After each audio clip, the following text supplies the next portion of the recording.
BBC Urdu کے programme سیربین میں خوش آمدید۔ ہمارے لندن اسٹوڈیو سے میں ہوں عالیہ نازکی۔ چارسدہ کی باچہ خان یونیورسٹی پر شدت پسندوں کا حملہ۔ 1.5 برس سے جاری فوجی آپریشن کے بعد بھی شدت پسندوں کی حملے کرنے کی صلاحیت کیسے باقی ہے؟ جن کے بچے نام نہاد جہاد کی نظر ہوئے وہ کیا سوچتے ہیں؟ آپ کو لے چلیں گے برسلز کے علاقے مولمبیک، جسے یورپ میں شدت پسندی کا گڑھ سمجھا جاتا ہے۔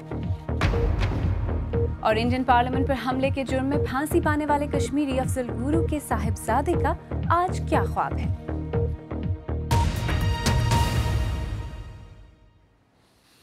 پاکستان کے صوبے خیبر پختونخوا کے شہر چارسدہ میں واقع باچہ خان یونیورسٹی پر آج صبح ہونے والے مسلح شدت پسندوں کے حملے میں 20 افراد ہلاک ہوئے ہیں، جبکہ فوج کے آپریشن میں 4 حملہ آور بھی مارے گئے ہیں۔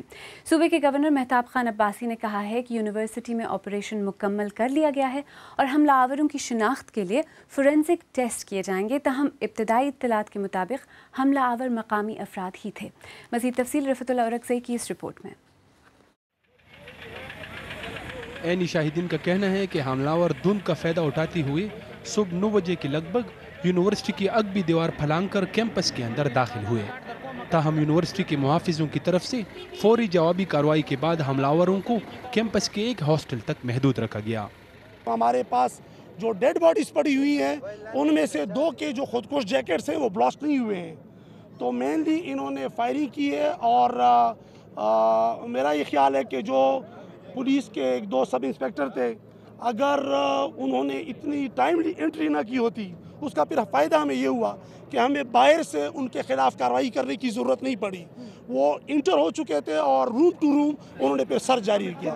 باچہ خان کی برسی کے موقع پر یونیورسٹی میں آج امن مشاعرے کا انعقاد بھی کیا گیا تھا، جس کے لیے تقریباً 600 کے لگ بھگ شعراء اور دانشوروں کو مدعو کیا گیا تھا۔ فوج اور ایلیٹ فورس کے اہلکاروں کی طرف سے کئی گھنٹوں تک آپریشن کا سلسلہ جاری رہا۔ میں باچہ خان یونیورسٹی کے اندر کھڑا ہوں۔ یہاں پہ آپریشن تقریباً مکمل کر لیا گیا ہے، لیکن جو امدادی سرگرمیاں ہیں وہ بدستور جاری ہے۔ آج کا جو یہ واقعہ ہے یہ بالکل آرمی پبلک اسکول پر ہونے والے حملے ہی کی طرح تھا، لیکن یہاں چونکہ ابتدائی طور پر جو سیکیورٹی گارڈ تھے انہوں نے اچھا رسپانس دیا، اسی وجہ سے زیادہ نقصان نہیں ہوا۔ یونیورسٹی انتظامیہ کے مطابق حملہ آور طلباء کو یرغمال بنانا چاہتے تھے، لیکن بروقت کارروائی کے باعث وہ اپنے مقصد میں کامیاب نہیں ہو سکے۔ یہ جو ہے یہ حملہ آور جو ہے یہ ان کی ایج جو ہے 25 تک تھی جی۔ یہ لوگ ان کی قد چھوٹی تھی، لیکن یہ یہاں کے لوگ نہیں تھے۔ وادی پشاور اور اس سے ملحقہ علاقوں میں گزشتہ 2 دنوں کے دوران یہ دوسرا بڑا حملہ ہے۔ خلیفہ عمر منصور نے اس حملے کی ذمہ داری قبول کی ہے، لیکن تحریک طالبان کے مرکزی ترجمان نے اس سے لاتعلقی کا اظہار کیا ہے۔ ان حملوں سے ایسا لگ رہا ہے کہ شدت پسند ایک مرتبہ پھر سر اٹھا رہے ہیں، جس سے اب آپریشن ضرب عضب پر بھی کئی سوالات اٹھ رہے ہیں۔ Rifatullah Orakzai, BBC news, Charsadda. University کے کس حصے پر حملہ ہوا؟ حملہ آور کیسے وہاں داخل ہوئے؟ ہمارے نامہ نگار آصف فاروقی کو یونیورسٹی کے اس حصے تک رسائی حاصل ہوئی ہے جہاں پر حملہ ہوا۔ باچہ خان یونیورسٹی کا یہ وہ لڑکوں کا ہاسٹل ہے جس کی عمارت کو نشانہ بنایا حملہ آوروں نے۔ سیکیورٹی آفیسرز کا کہنا ہے کہ یہ حملہ آور جو تھے آج صبح میری دائیں جانب جو یونیورسٹی کا بالکل آخری حصہ ہے اس کی جو دیوار ہے وہ پھلانگ کر اندر داخل ہوئے اور قریب ترین جو عمارت تھی ہاسٹل کی اس کے اندر انہوں نے جانے کی کوشش کی۔ اس وقت یہاں پہ بہت سارے طلباء طالبات موجود تھے۔ حملہ آوروں نے ان کو بھی نشانہ بنایا اور اس کے بعد وہ فائرنگ کرتے ہوئے اس ہاسٹل کے اندر چلے گئے۔ اس موقع پر یونیورسٹی کے گارڈز نے ان کی مزاحمت کی، لیکن جو حملہ آور تھے ان کے پاس ظاہر ہے زیادہ اسلحہ تھا، وہ ان کو اوور پاور کر کے اور ہاسٹل کی عمارت کے اندر چلے گئے۔ اس کے بعد یہ وہ علاقہ ہے جہاں پہ پھر سیکیورٹی کے آفیسر لوگ آئے اور انہوں نے سارا دن یہاں پہ ایکٹیویٹی رہی، یہیں سے ان کو نشانہ بنایا جاتا رہا اور ساری لڑائی جو ہے وہ بنیادی طور پر اسی ہاسٹل کے اندر لڑی گئی ہے۔ یہیں پہ آج صبح وہ لڑائی شروع ہوئی اور یہیں پہ ختم ہوئی۔ سیکیورٹی آفیسرز کا یہ بھی کہنا ہے کہ ان 4 حملہ آوروں کی لاشیں ابھی تک اس ہاسٹل کے اندر موجود ہیں۔ Asif Farooqi, BBC news, Charsadda. اس حملے نے فوج اور حکومت کے سامنے کون سے بڑے چیلنجز کھڑے کر دیے ہیں؟ اسی بارے میں مزید بات کرنے کے لیے میرے ساتھ اسلام آباد سے براہ راست موجود ہیں ہمارے نامہ نگار ہارون رشید۔ ہارون، پہلے تو یہ بتائیے کہ تحقیقات کہاں تک پہنچی ہیں؟ کوئی نئی بات سامنے آئی؟ عالیہ، ابھی تو شواہد اکٹھے کیے جا رہے ہیں، پولیس بھی وہاں پر یہی کر رہی ہے اور باقی تحقیقاتی ادارے بھی یہی کر رہے ہیں، اور اب سے تھوڑی دیر پہلے پشاور کے کور ہیڈ کوارٹر میں جو پاکستان فوج کے سربراہ ہیں جنرل راحیل شریف، انہوں نے بھی ایک اجلاس کی صدارت کی ہے جس میں بتایا جاتا ہے کہ تمام جو انٹیلیجنس اداروں کے اہلکار ہیں وہ بھی موجود تھے، تو یقیناً انہی شواہد جو اب تک ملے ہیں ان پر غور کیا جا رہا ہوگا، اور اگلے 24 گھنٹے میں توقع کی جا سکتی ہے کہ شاید کچھ گرفتاریاں بھی ہوں اور مزید حکومت جو لاہے عمل اختیار کرتی ہے اس کے بارے میں بھی معلوم ہوگا۔ اچھا ہارون، 1.5 سال کے سخت آپریشن کے باوجود یہ حملہ ہوا ہے اور حملے ہو رہے ہیں، تو کیا حکمت عملی میں کوئی تبدیلی نظر آ رہی ہے آپ کو ہوتی ہوئی؟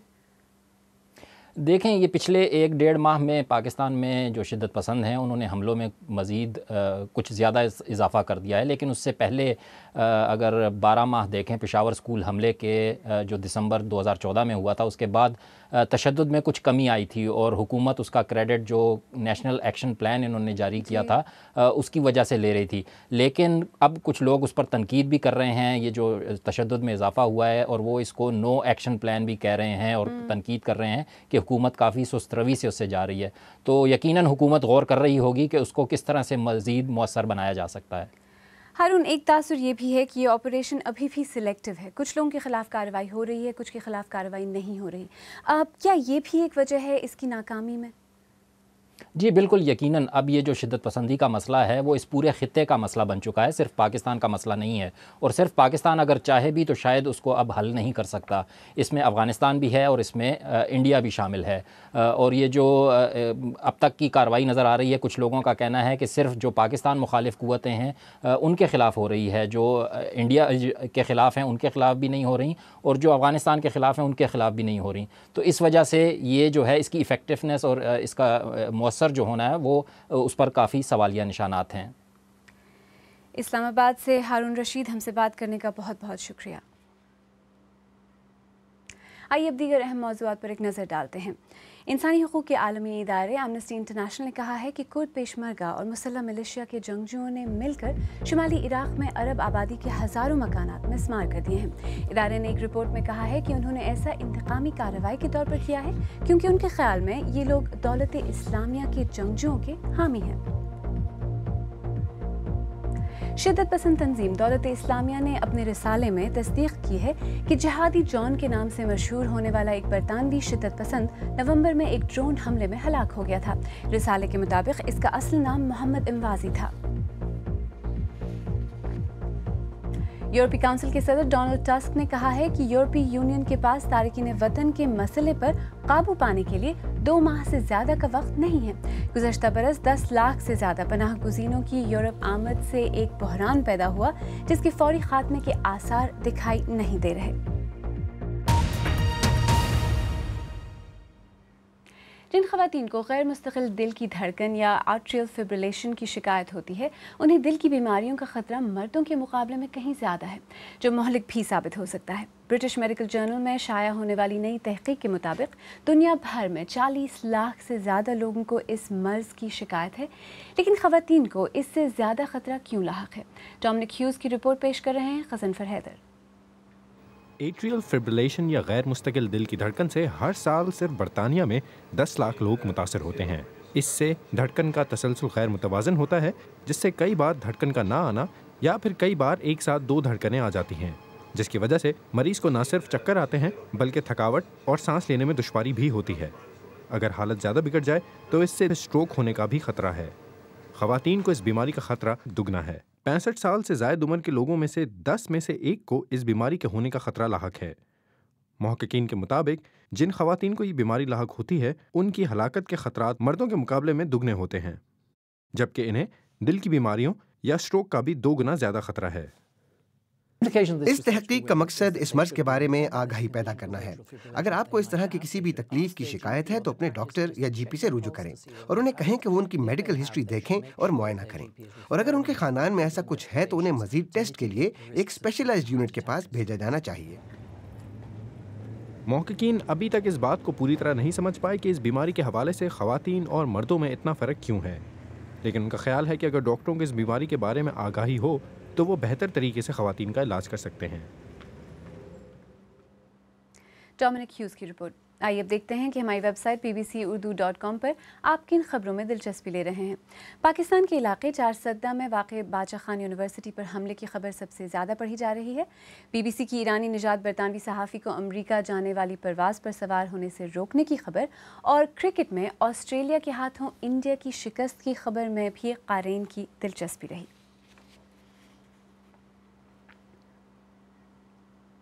آپ BBC اردو کا پروگرام سیربین دیکھ رہے ہیں۔ پروگرام میں آگے چل کر دیکھیے گا ان والدین کی کہانی جن کے بچے نام نہاد جہاد کے نام پر کھو گئے،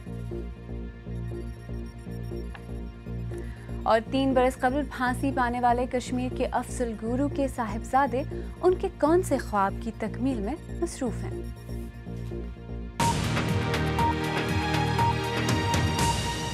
BBC اردو کے پروگرام سیربین میں ایک بار پھر خوش آمدید۔ میں ہوں عالیہ ناز کی۔ یورپ میں اسے جہاد کا گڑھ تصور کیا جاتا ہے۔ اقوام متحدہ کے اندازوں کے مطابق بیلجیم سے 500 نوجوان عراق اور شام میں جاری جنگ میں حصہ لینے کے لیے گئے ہیں۔ ان میں سے بہت سے ہلاک ہو چکے ہیں۔ بہت سوں کے گھر والے پیچھے رہ گئے ہیں جو انہیں عراق اور شام جانے سے روکتے رہے۔ BBC کے مراد شیشانی بیلجیم کے علاقے مولمبیک گئے، جہاں انہوں نے ایسے ہی کچھ خاندانوں سے ملاقاتیں کی۔ ان کی رپورٹ پیش کر رہے ہیں فراز ہاشمی۔ انیس اور عبد المالک دونوں کا تعلق بیلجیم سے تھا، جو شام میں لڑتے ہوئے مارے گئے۔ انیس امریکی فضائی حملے میں اور عبد المالک ایک خودکش حملے کی کوشش میں، لیکن ان کے اس عمل کا نشانہ صرف شام اور عراق کے لوگ نہیں بنے۔ ان متاثرہ لوگوں میں ان کے والدین بھی ہیں، جنہیں سوشل میڈیا سے ان کی موت کی خبر ملی۔ آپ کو ایک مختصر پیغام ملتا ہے، صرف 5 جملے۔ کیا آپ ماں ہیں؟ ہاں میں ہوں۔ آپ کا بچہ ایک حملے میں ہلاک ہو گیا ہے، آپ کو اس پر فخر ہونا چاہیے۔ لیکن جارڈین کا کہنا ہے کہ وہ فخر کیسے محسوس کر سکتی ہیں۔ اپنے لڑکے کو انتہا پسندی پر مائل ہوتے ہوئے انہوں نے دیکھا اور پولیس کو بھی اطلاع دی۔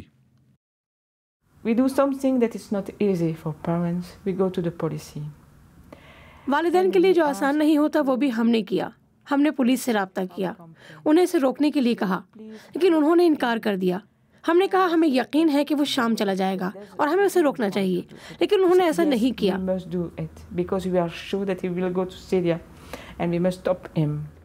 انیس شام میں 1 سال تک لڑنے کے بعد ہلاک ہوا، اور وہ کوئی انوکھا لڑکا نہیں تھا۔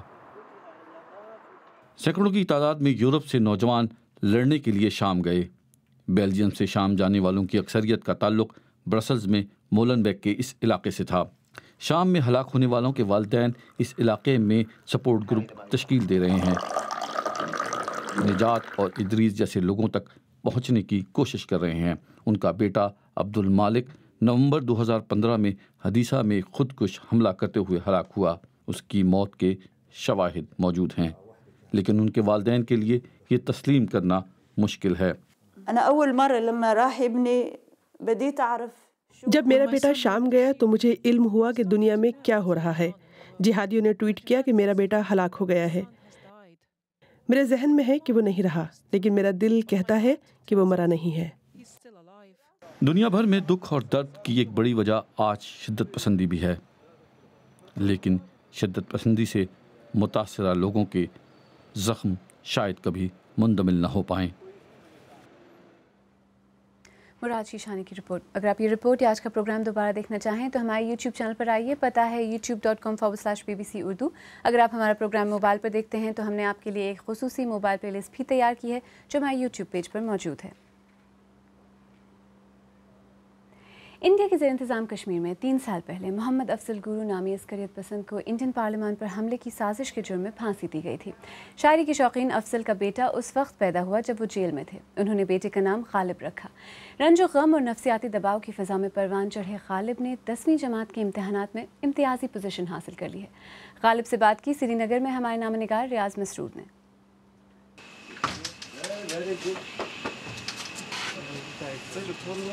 فرائیڈے کے دن شام کو میں سو گیا، تو پھر سیٹرڈے کے دن جب میں اٹھا تو وہاں پہ 9 فروری 2013 تو وہاں پہ وہ چپ کر کے بیٹھے تھے۔ پھر میں نے دیکھی CRPF آرمی ہر جگہ پہ، تو میں اپنی جگہ خوش ہو گیا کہ آج تو ہڑتال ہے، کوئی شہید ہو گیا ہوگا، ہمیں آج چھٹی ہے۔ پھر جب میں اپنے ننیحال بارہمولہ میں پہنچا تو میں نے جب دیکھا ہر جگہ کوئی رو رہا ہے، تو میرا ایک ماموں ہے، چھوٹا ماموں الطاف، اس نے مجھے کہا کہ آپ کے والد کو مطلب پھانسی دی گئی ہے، ہی از ڈیڈ ناؤ۔ پھر ممی نے بھی مجھے مطلب اسٹرینتھ دی، حوصلہ دیا کہ تمہیں اب ابو کا خواب پورا کرنا ہے اور ہمارا مطلب نام اوپر رکھنا ہے۔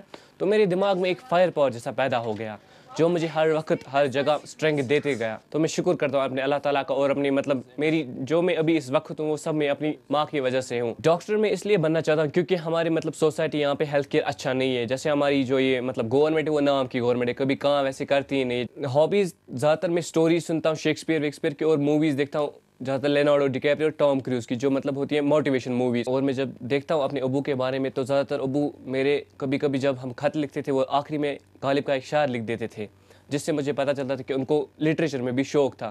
پھر میں وہ پڑھتا تھا اور مجھے جب معلوم ہوا کہ جو میرا نام ہے وہ غالب پہ ہی رکھا گیا کیونکہ ابو کو سب سے پسندیدہ شاعر غالب ہی تھا۔ غالب یہ مطلب عام بچوں کے جیسا نہیں تھا، صرف کتابیں لانا، وہ پین پنسل سب کچھ لانا یا چارٹ واٹ کچھ لانا۔ غالب اس مطلب ٹینشن کے ساتھ پڑھا ہے، مجھے یہ نہیں تھا پتہ کہ یہ واقعی ہی ٹاپ کرے گا۔